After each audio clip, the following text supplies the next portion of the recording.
are these people? How stupid these stupid signal leaks are. Now, at first, I could not believe when there was announcement that there was a signal conversation and they added an Atlantic editor, senior editor named Jeffrey Goldberg that has massive TDS to a Trump administration thread on an unsecure app. My first inclination was to say, that's absolute bullshit. It's a lie. It's misinformation being put out by the Trump administration as a fishing expedition, maybe even by the Defense Department or the Intel administration, the Intel community, to see who would run wild with this story and spread their disinformation / misinformation. Because there's no way that the Secretary of Defense of the United States, the guy responsible for the entire military, is going to communicate with the rest of the cabinet on an unsecure commercial app that we know is hacked.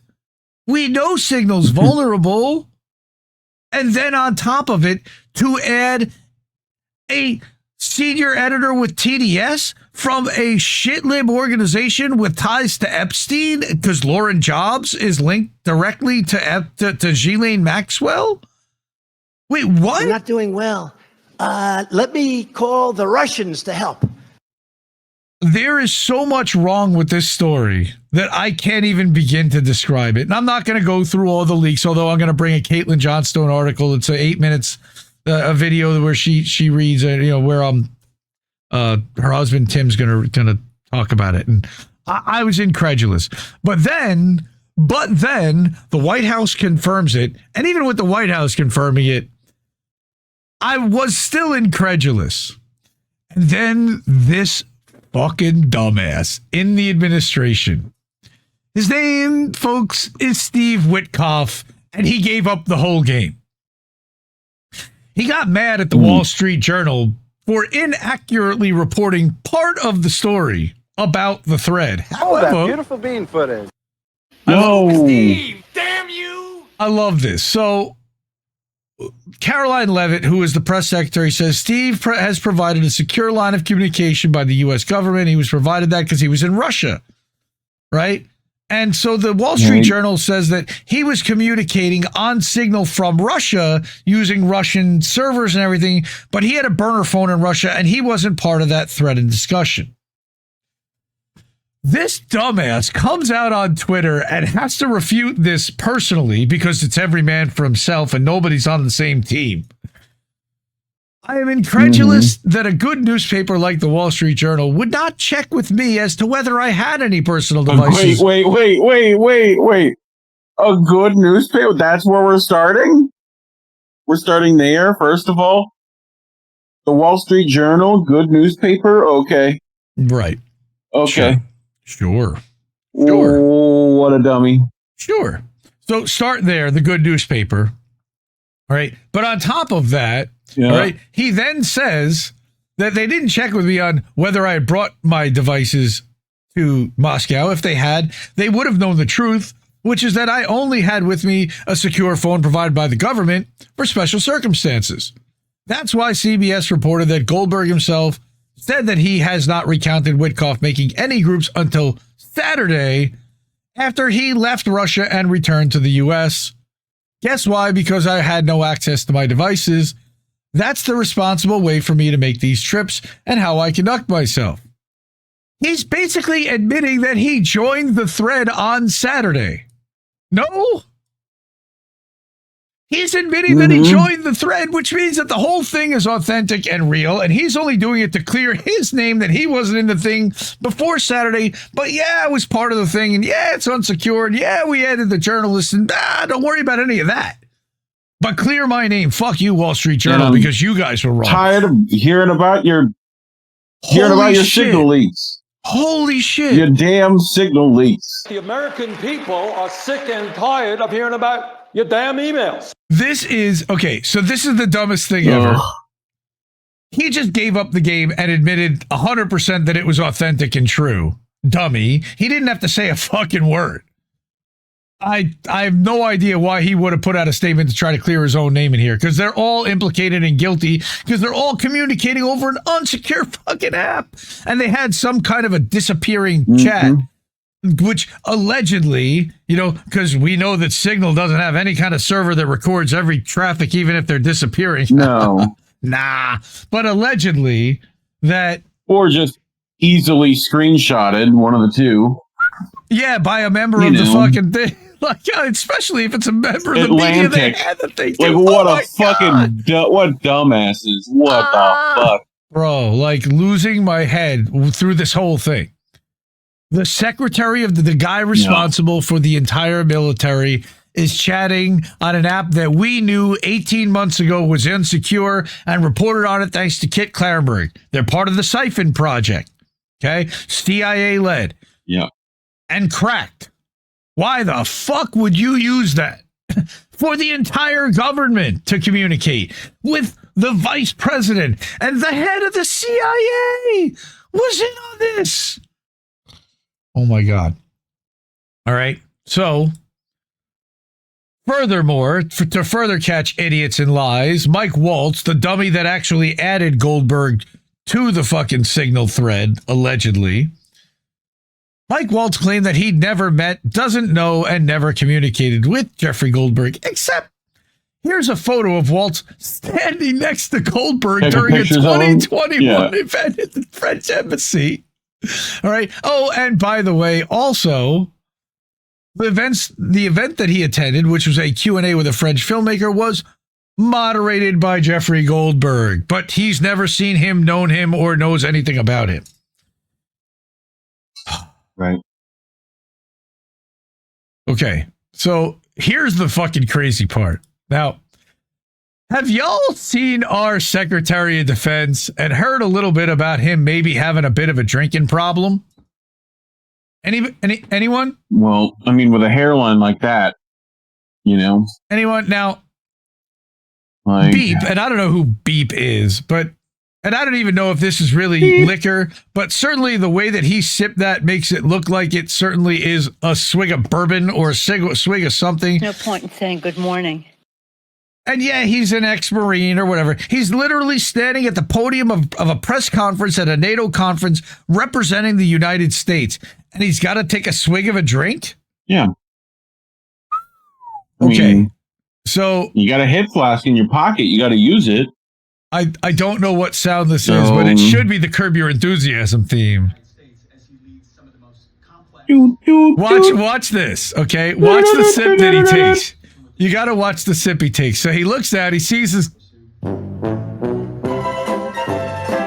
That's not a clear liquid. And that was not apple juice. Fucking amazing. Amazing. This guy's responsible for $1 trillion budget and the largest workforce in the entire world, folks. That's your defense secretary. Okay, so here's Caitlin's article and Caitlin's video. All right, and I'll scroll through it so that you can read along with it while he speaks. Thoughts on the Trump team's Signal chat about bombing Yemen. The Atlantic has published the full contents of a Signal chat from earlier this month featuring top Trump administration officials discussing the bombing campaign the president was about to begin in Yemen. There's a whole scandal in mainstream U.S. politics right now about the Trump team's carelessness in letting the conversation become public. The story goes that Trump's national security advisor, Mike Waltz, accidentally included in the chat Atlantic editor-in-chief Jeffrey Goldberg, who then swiftly exited instead of staying and doing some actual journalism by observing what these warmongering swamp monsters were up to. Goldberg did this because he is not actually a journalist. He is one of the most virulent war propagandists working in U.S. media today, having famously worked to manufacture consent for the invasion of Iraq by publishing false narratives linking Saddam Hussein to al-Qaeda. He is also a former IDF prison guard. What's getting less discussion in mainstream political discourse is the depraved nature of the bombing itself, and the Trump team's exuberance about murdering civilians seen in the brief exchange of messages. Waltz describes to the group how U.S. forces waited until a target entered an apartment building and then flattened it with an airstrike, eliciting digital applause from the rest of the administration. The first target, their top missile guy, we had positive ID of him walking into his girlfriend's building, and now it's collapsed, Waltz said. Excellent, Vice President J.D. Vance responded. Great job, all, said Secretary of Defense Pete Hegseth. Kudos to all, most particularly those in theater and CENTCOM. Really great. God bless, said White House Chief of Staff Susie Wiles. Great work and effect, replied Intelligence Chief Tulsi Gabbard. Waltz and Trump's Middle East envoy Steve Witkoff are seen posting numerous celebratory emojis. Imagine how fucked up you have to be inside to react this way to the bombing of an apartment building full of civilians. How far gone you have to be as a human being. These are the kinds of freaks who rule our world. Another thing that strikes me about the Signal chat is how Trump's supporters are so much more confident that Yemen needs to be bombed than Trump's own cabinet was. Anytime I criticize Trump's ongoing war on Yemen, I get his cultists in my replies going, well, obviously the Houthis need to be bombed to protect global shipping routes. What choice did Trump have? But if you scroll through the chat, you'll find mixed opinions about it. Admissions that there's no urgent need to launch any strikes right away, and nonsense about how the bombings can be used to send a message. Trumpers have their tongues so far up Trump's asshole that they're more supportive of Trump's warmongering than Trump's own appointed officials. In reality, this entire conflict could have been avoided by simply using the leverage the U.S. has over Israel to make it honor its ceasefire agreement with Hamas.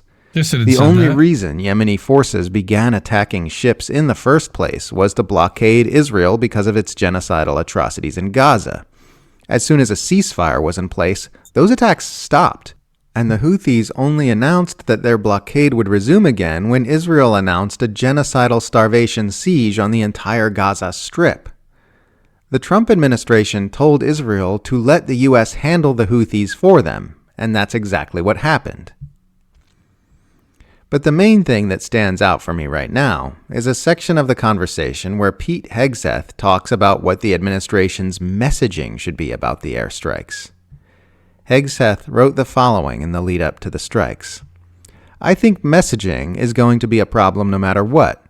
Nobody knows who the Houthis are, which is why we would need to stay focused on 1, Biden failed, and 2, Iran funded. End quote. It's always fascinated me how much empire managers focus on messaging. Their focus is never on whether or not they should do evil things. It's on what narrative they're going to sell to the public about the evil things they're going to do. Here we see Hegseth talking about the challenges in the administration's messaging regarding its upcoming bombing campaign on Yemen, and the need to establish a public narrative about how 1, Biden is to blame for it, and 2, the Houthis are Iran-funded. At no time does anyone ever raise the issue of whether or not it's ethical to rain military explosives on an already war-ravaged and deeply impoverished nation in order to protect Israel's right to commit genocide. Hegseth's interest is solely in what stories will be told to the public to justify those actions. These are the kinds of people who rule our world. This is how they think. The powerful understand that narrative control is everything. Power is the ability to control what happens, but ultimate power is the ability to control what people think about what happens. Human consciousness is dominated by mental narratives, so if you can control what narratives the humans believe about their reality, you can control the humans. The need to control the narrative is why the U.S. empire has invested so heavily in soft power, and why it has the most sophisticated propaganda machine ever constructed. It's why Palestinian journalists are being killed in Gaza, while Western journalists aren't being allowed in. It's why pro-Palestine activists are being silenced and deported. It's why the internet is being censored with increasing aggression. It's why Julian Assange spent years in prison. The empire invests extensively in narrative control, as do manipulative people in general. If you've ever had the misfortune of knowing a malignant narcissist or sociopath, you'll know they tend to pour immense amounts of energy into manipulating the social narrative about themselves and the people in their circle. Manipulators understand the power of narrative control, while ordinary people do not. So do infiltrators. And that's why the world looks the way it looks. Yep. Powerful manipulators understand this dynamic, while the rest of humanity typically doesn't. Normal people tend to assume they're looking at a more or less accurate picture of what's happening and how the world works from the information that's laid out in front of them, not understanding that the information they consume is being constantly distorted, funneled, and manipulated by the powerful to the benefit of our rulers. That's how consent is manufactured. That's how wars are justified. That's how revolution is suppressed. That's how the political status quo is maintained. That's how the public is duped year after year into signing on to more of the same while being robbed, cheated, exploited, impoverished, censored, oppressed, brainwashed, and driven to environmental disaster. The real currency of our world is not gold, nor bureaucratic fiat, nor even war machinery. The real currency of our world is narrative and the ability to control it. We will keep being manipulated into disaster and dystopia until enough of us wake up to this reality. I love those two people. Go follow them. Yep. Indie Media Award honoree Caitlin Johnstone and her husband Tim Foley, who does the readings.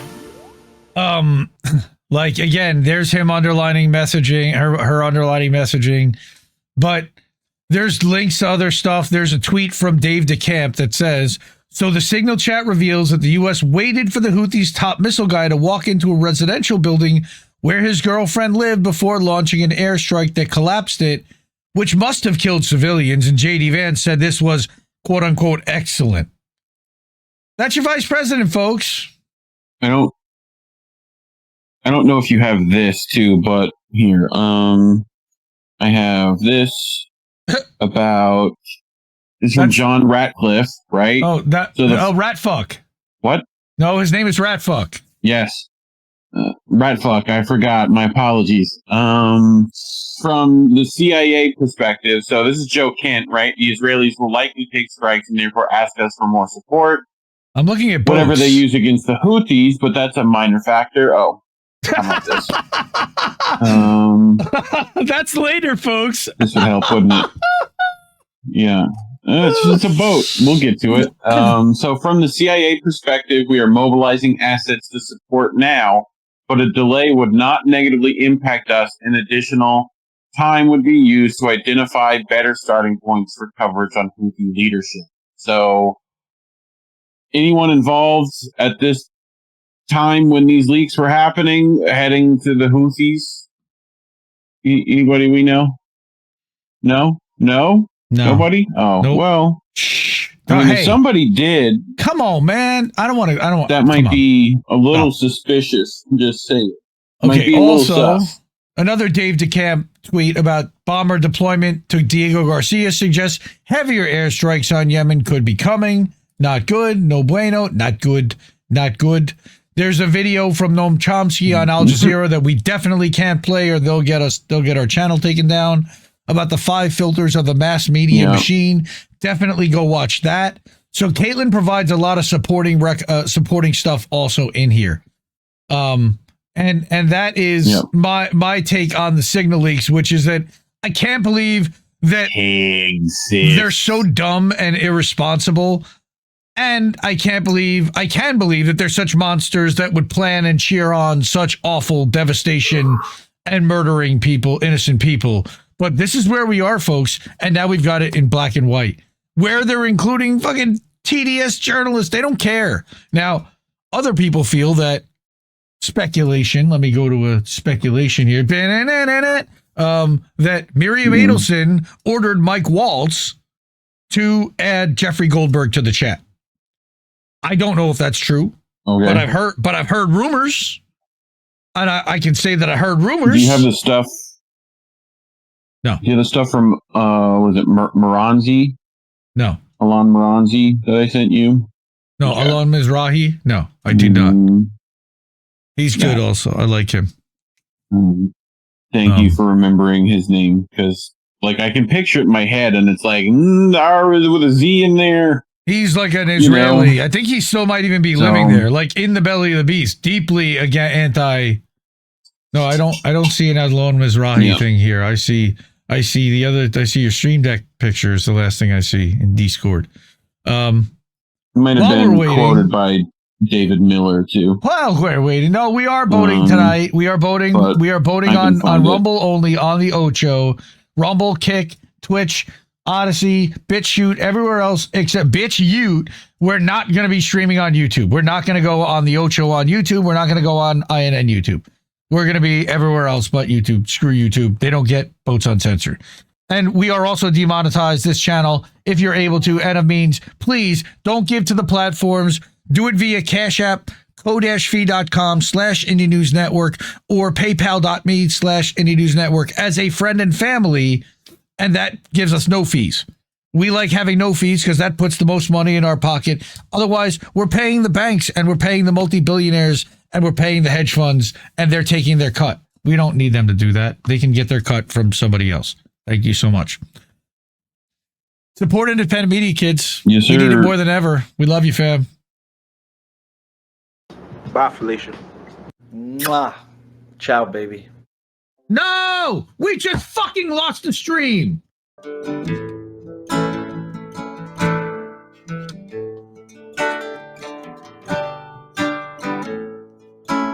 Can keep giving us nothing and think we're bluffing about coming for your heads. Why play civil if you won't listen to 50,000 dead?